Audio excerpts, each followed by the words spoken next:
3 years ago, I had the opportunity to partake in this competition, the Waltons competition, and the minute I saw that qualifiers would perform in the concert hall, on stage in the concert hall, I said, that is a competition worth entering, just for the experience of performing in the concert hall. And because we did have that experience possibly 2 years before that in a different circumstances really. It was another performance, but it was combined with 6 other schools, primary schools, and it was just the memory of that feeling and that performing to a full concert hall, that for children of whatever age, 10, 11, 12, you cannot buy that experience. Right, the entry criteria, because of its openness and it was so broad spectrum, so I didn't feel as if I was in a straitjacket. I would not be able to enter a choir. We haven't spent time at it. We haven't the history of choral singing, as I understand choral singing. I would not have been able to enter something completely traditional, because I would actually feel that might be a little bit exclusive. And again, we don't have a history of pure classical background either. So I just loved the idea that any genre of music was acceptable, and even a blend of genres would be also, I just felt that anything goes here. Yes. And that's what we actually did the first year, anything goes, because it really was the kids' own composition. Maybe not the most musical of compositions, but it was sound, and it was rhythm, and it had a story and a thread going through it, which grew as we worked through it. So yes, the openness is great. It really gives you, well, the sky's the limit, And the children themselves, without you ever teaching them, they have an interest in certain areas. They may be exposed to things that you don't even know about, to drumming, to African rhythms. There are so many different backgrounds as well, but if you can work from what the children have, that could be a really interesting idea. Something very multicultural is always easier to incorporate, or to work on a theme, just to take a theme of activity, of seasons is what we did, and that actually came from Vivaldi's 4 Seasons. So if he could compose the seasons, why couldn't we compose seasons? There may be different seasons of the school year. So that, yes, it's lovely to have that freedom. Lovely to have the freedom. Knockanean is a 10 mainstream classroom school. It has developed very quickly from 4 teacher over the course of about maybe 12 or 13 years, or maybe 15 years, from 4 teacher to its present state. And so it has changed very quickly. And always music was important. Going back to the 4 teacher, maybe 160, 170 pupils, it was very important because you sing and there's a happy atmosphere. So that is number one. If you start singing or integrate singing into the, and it does not have to be polished, it's just singing, joyful singing, then you are creating a certain atmosphere. And that singing and music, and I really believe, can permeate every single subject you do, especially in history, in our geography. You have place names, you have towns, which the minute you hear about them, the banks of my own lovely Lee, you'll tear into song. In Clare, of course, we're very involved in traditional music, would be very much to the forefront. Most of the children would be learning music. So I always feel that people can be learning music, or children can be learning music outside of school, but they don't have a place to perform it. They may have a big concert at the end of the year, but to take out the violin or to take out the flute and toot on the flute in accompaniment to a simple little ditty, to use your music.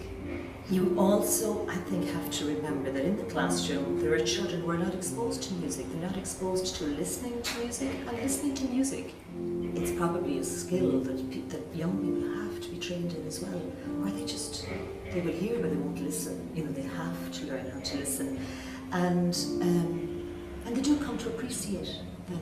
You can't appreciate anything that you don't actually know or understand. There's so many elements to teaching music in the classroom. Historically, sure, our culture is full of music. It's full of, you could teach your history lesson through song. There's just so many ways you can use music and keep referring to it, and make the children see that music is language. It's a communicative language, very much to do with the emotions. Such an expressive language. They have to be educated in that. The joy of that was that the children who joined the music club at lunchtime, this was at lunchtime, they continued from year to year. There was no pressure now. The one pressure was they had to commit themselves. They couldn't just flit in and flit out. They were either in it or out of it for a term. But again, what I felt was that children play instruments. Why not come together, and if they can play 5 notes on their instrument, they'll be able to harmonise. They'll be able to play notes that will sound nice. If somebody else is playing, that's more advanced, is playing a melody, there's maybe 3 harmony notes that the little ones can play, and they will, as long as they're in tune, they will sound great. Put a bit of rhythm into one note and they'll sound great. So you can have first class children playing with 6th class, who maybe some children who are learning music elsewhere, they will be the main body of the, not the main body, you probably only need 3 or 4 of them to carry through. You know, it's important to have little carrots as well, little trips and little tours, and just a pat on the back for saying, you've been great, you've come every day, every lunchtime, once a week for a whole term, we'll do something. You know, you have to keep encouraging that way. But certainly there are beautiful pieces of music, magnificent compositions that you can reduce to about 5 notes. And they will sound wonderful. Add a little bit of drum, add a little bit of percussion, add a little tambourine here and there, and be creative and ask the children what do you think it is? Should we do it this way? Should we do it another way? You know, and in a music club, because it's voluntary, you only have the children there who really want to be there. They want to make music for that half hour. And that's what it is, it's just making music. And if it's good enough, you will know by their faces. They just love it. The plan is ongoing. I did have, the first year we did buy a digital piano, which I really wanted. I hope it wasn't too selfish, but in actual fact, the children play that. We have earphones and they're timetabled, and they get 10 minutes, and they go over, and to watch them is a dream. Because they become so lost, nobody has a choice, you go over. Whether you play piano or ever touched a piano in your life. It is fantastic, because the president could come into the room, and the child that is on the piano with the headphones has no idea that the class has stopped up and that the president is addressing them. And we've seen that, and it is such a funny thing to see people becoming so lost in the sounds that they're making, and nobody can hear them because which they don't trust in the beginning, but after a while they do realise that the person who's on the piano is in a different world. So we have a big green egg timer. You turn it over and you hope it goes down really slowly. And so that actually, from that point of view, the piano has been wonderful. And you know, it's a little idea that maybe could be used in any classroom actually. Anybody who has a keyboard, any little keyboard, if you attach headphones, you know, and the headphones are 35. The first year, when I went back to my classroom in September, I had 5th class. I had decided that we were going to compose. And we weren't going to just compose a little song, we were going to spend the year composing an extensive piece. Now extensive means about maybe 7 or 8 minutes, that's a whole year's work. And in actual fact we didn't do it for the full year, because in teaching it's very hard to stick at something right through the year. But fortunately we had started in September. And whenever we would get an opportunity, this was the first year now, I would say, let's look for some words about the seasons. The theme was the passing seasons in the school. Now at the time we were building a solid building as well, so there were jackhammers and JCBs rolling in and out, which is why sometimes we just had to go to the drums and start drumming, because at least it covered up the noise outside. It was very difficult, but that was part of the inspiration as well. And the children composed little bits and pieces. What happens in September? Irish, geography. So we threw in a little bit. We just did a little bit of rapping, and they gave me the words. We put them into little boxes, get a nice rhythm, and off we went. And unless we wrote it down, we would not have been able to repeat it the following week or the following month, whenever we came back to it. And fortunately, by the time Christmas came, that is when I was notified about the competition, the first Waltons competition. I said, oh, well, you can have something that we can do. So I would say that many teachers do things in class, in their music program, that would be very adaptable to a finished product for performance on stage. Of course, it takes a lot of polishing, but when you have the structure, then the polishing is the next step. And the children become very critical of themselves. They say, oh, it was right, it wasn't right, it was late, we were loud, we were too soft, I didn't like it. And so it's a whole process. That was the first year. And the second year, we were late starting. So I had two classes, 5th and a 6th class. So I had to pull in the 6th class, simply because the 6th class, who had been 5th the year before, and said, well, if you're doing Waltons this year, we're going to be in it. So that is why 6th class also had the opportunity to do it again with the current 5th class. And there we actually had a very simple piece. It was McNamara and a Gladiator, a theme from Gladiator, a film theme, which they absolutely loved. And that piece we had done in the music club, but not with those children, because when you're working with a full class, then you have all the children involved and including the children that may prefer to be outside kicking football. Right. So that year, the second year, it was a class operation as well, but we did have some younger musicians actually that were pulled in, because we just wanted to give the opportunity to as many as possible. And then the third year was quite different as well, because I wasn't really sure if we were going to enter, because it does take a good lot of work. And this year, a parent had written a song that that he would, if we were going to enter, that he would, like if we would take it and do whatever we wanted to it, which of course we did, and it didn't end up the same as it was in the beginning, because we had to adapt it, of course. And things grow, ideas grow, but the idea can come from anywhere. The idea can come from the children.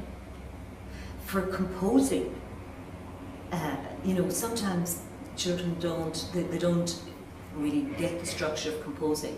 But if you say, lay 4 notes, give me 4 notes, and you give me 4 more notes, and put the 8 notes together, well, ask them, do they sound nice together? Do they sound right? Can we tweak it? Can we push one a few notes up, a few notes down, put a bit of rhythm in, and you have something from which an idea can grow. It is more difficult when you're including a whole class. It is easier from an organisational point of view, because you're not pulling children from other classes and interrupting other classes, taking a handful of children from those classes. If you work with your own class, then it's more complete. It is very inclusive, and that makes it more difficult. Because, as I said, there are going to be children who this isn't their thing. But I can assure you that by the time you finish, they will be giving so many ideas, offering ideas, and being the first to say, this isn't good enough, we need to do it better. And that has been my experience. And it's great, it's really wonderful, it's magical. That one thing about doing this for the Waltons performance was that we had to decide that this can't be half done. We have to do this, we have to follow this through and do it properly. And that is one of the things that I loved about doing this competition, is that I knew it was something that was worth doing properly. You have to be pretty organised as well. You have to start early, you have to start this project early so that you have time to be proud of it by the time you've finished. And the children are so proud of themselves. They learn such a discipline. And in some schools, the children, they may be used to singing in a choir and walking in straight lines and standing in straight lines, but we're more sporty done in our school and running out onto the pitch. And you know, they're very active children. This was a new experience for them. We don't actually have a choir. We have a wonderful choir for communion and for confirmation, but to me a choir is where you all gather together and you sing, you know, and you may not necessarily have your hands by your side. It's expression. The primary benefit for our children having taken part 3 times in the competition was that amazing memory that I know that sometime when those children in 7 or 8 or 10 years time are walking through Dublin, they pass Waltons, they will say, oh, I remember that competition, singing in the National Concert or playing in the concert hall. That memory is fantastic. The experience, it's such an experience for them. Now, even if a school doesn't qualify to perform in the concert hall for the final, there is such a benefit there as well.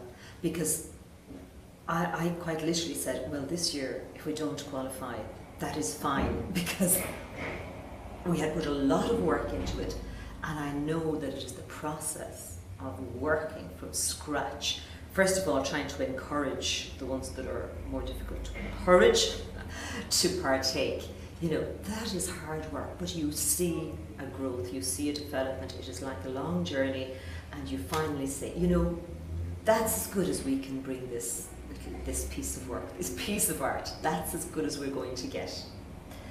That is very important. That the children themselves see that process, they're involved in it, and they know if they fall short, you know, when you finally come to record it and send it off in the post, or Swift post or email.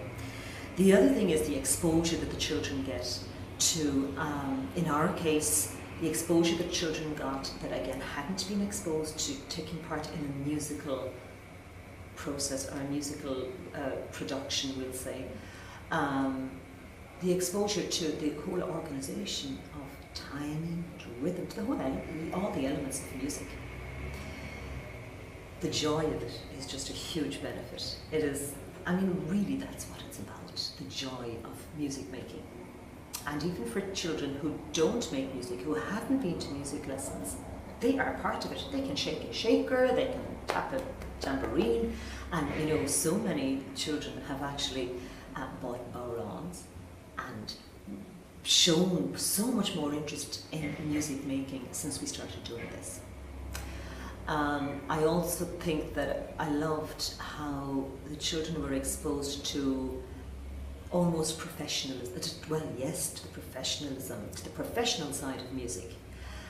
When they did get to the concert hall, down to the way they were treated, the way they were presented, the way they were put on a pedestal, coming out onto the stage, the sound engineers. There's so much there for them to take in. And they rose to the occasion. They were wonderful, and I know they took in all those other things that had nothing at all to do with the performance. You know, to the way they were presented by Liz Nolan, the way they were presented at the end with their prizes, the way they saw, they were exposed as well to all those other schools who had so many different types of music to show or to present to everyone else. That was really important. And another extremely important thing for the primary schools is that they see the secondary schools performing, and that just, well, if you like, it made it very cool altogether, you know, and especially at the second level to see the amount of young men, young boys involved. Very, very important. That is quite a struggle at primary level. It's a formative stage, as is second level, but at second level the heads are getting a little bit wiser, and they see, oh, there's a joy here, there's something to be gained from this. Whereas at primary level you can easily lose the young boys, and that was fantastic actually for them to see that on each of the 3 years. it's just one big benefit to be part of it. It's wonderful, you know. And I haven't mentioned the prize, but because that really is secondary. And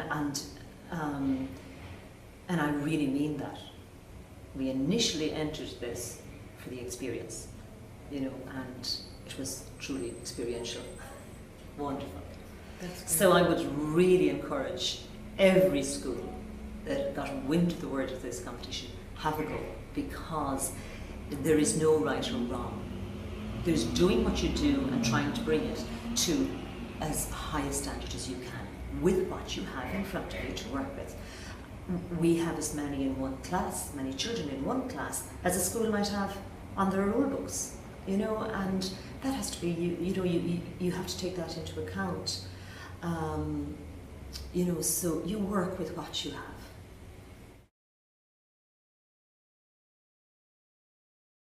The first year we did buy a digital piano. The children play that. We have earphones and they're timetabled. The second year, well, I was still trying to debate what we were going to do, and I did have ideas that we would invite in musicians, that we would now have some money to invite in some professional musicians just to play, just to let the children experience the vibrations from a cello, or you know, the sound of the flute or whatever. And we did have a Bowron workshop actually this year as well, which we used some of our money for. But and that resulted in a lot of Santa letters, including Bowrons, which is why we had Bowrons this year in our show. But our prize money this year, I'm going to hold on to that for a little while because we have an idea, but we have to do more research. I'd be very interested in a musical garden, like you have sensory gardens. I think a musical garden where you could have just permanent timber structures with pitched percussion instruments of varying pitches, actually varying scales as well, where children could have access to those instruments at playtime, or go out specifically on a nice sunny day. Let's go out as a class and compose. Now that structure could also be an indoor structure, but we are hoping to have a new school ground soon, so that idea we will be working on, and that you could possibly install or uninstall those instruments depending on weather, or depending on the seasons, you know, take them down for the summer, but that is all to be developed. But it's really nice to have the little bit of dough to keep us, you know, to make it possible. And we'll certainly let you see it, or let you try it out if we get that far in a year's time. Great. Thanks very much, Joan. Thank you, Aideen. Thank you for the opportunity. Thank you for coming in to talk.